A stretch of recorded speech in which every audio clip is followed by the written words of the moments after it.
I was very lucky. I did 9 years with the Army, 5 or so with the Air Force, and I don't know, about 15 with the Navy. The only regret I have is that I wasn't over in Afghanistan. So most of the referrals I get from Veterans Affairs, the person would have PTSD or maybe another type of operational stress injury, or OSI as they call it. Our society is more open. We talk about things today. It's not like when I was a kid, you didn't talk about stuff. No, you don't mention what happened at home. You don't. It's different.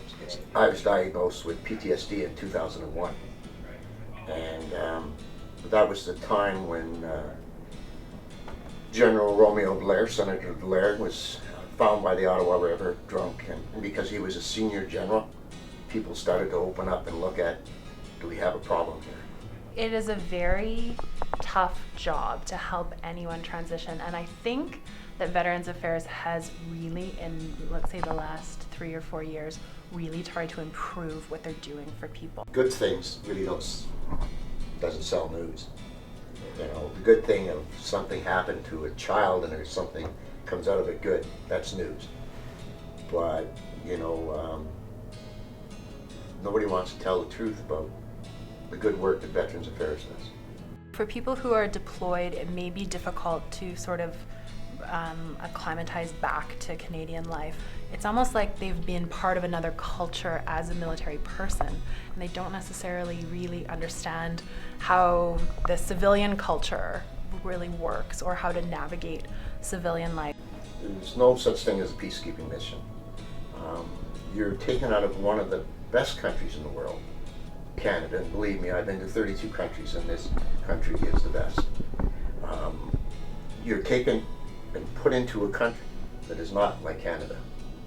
And when you see the way people are treated, it's saddening.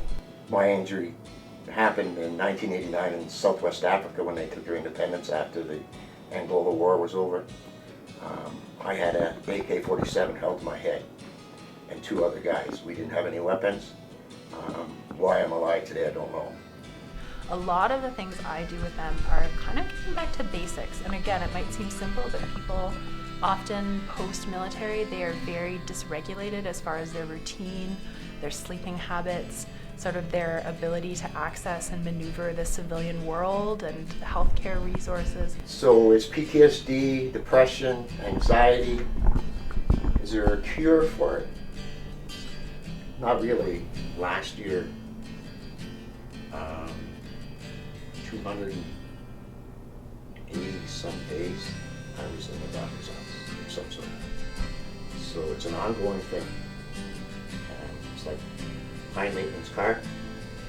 I do hear kind of a variety of feelings from people about sort of their satisfaction with their level of services. Some people would say, you know, I've never been treated better. You know, I hear those stories in the media, but they have nothing, you know, my experience is totally different.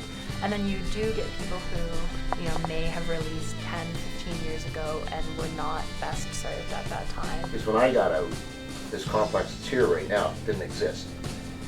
We had no psychologists, we had no psychiatrists. I would say that feeling left out on a societal level, it's not something that gets raised often. It doesn't mean that they don't feel that way.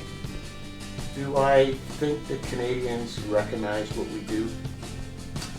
At one point I didn't. I did a trip a couple of years ago to a place called Nipawin, Saskatchewan. We were probably 2 hours late, and people would be sitting in the dark at the end of the driveways with their kids with Canadian flags, you know, and we got to some towns where there'd be a couple hundred people, and one time I remember everybody in the huge bus must have hollered, stop. So the buses pulled over, and we got off the bus and went out and shook hands with all these people. You know, they were there for us. Every year I have a couple that, you know, really kind of stick with me as being memorable. I actually have a client at the moment right now who she's a very interesting person, and I almost feel like our relationship, although I'm there to be her helper, she's such a wise and interesting lady that I feel like I get just as much out of our relationship as I'm providing to her. And so I think moments like that really make the job worth doing.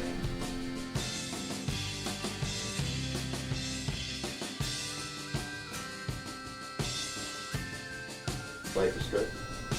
I've got no complaints. I'd do it all over again in a heartbeat. I loved it. It's in my blood. There was never more. There was never more. There was never more. There was never